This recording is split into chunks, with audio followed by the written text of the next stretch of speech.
Hello guys and good morning.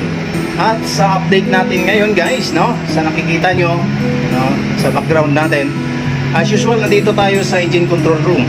At katatapos lang natin mag toolbox meeting. So ayun, no, nandun na sa kanya-kanyang trabaho yung mga marines natin.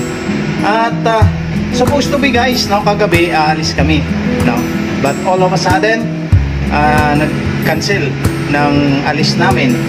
At naghintay lang kami ng mga joining crew. Actually mayroong umuwi na crew na kasamahan namin, 6 sila. So nag-hotel sila kasi akala nga aalis kami, hindi naman natuloy. Anyway, mukhang may bagong plans yung charterer natin, kaya ayan, stay pa tayo dito, maghihintay.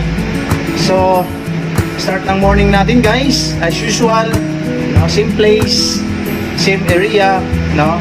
At alam nyo naman, basta bilong ka sa engine department, syempre nandito tayo sa engine room, no? Dito sa place na ito, tawag dito engine control room.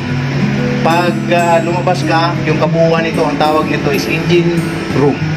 Okay guys, so that's it for today guys, and have a pleasant day to each and everyone.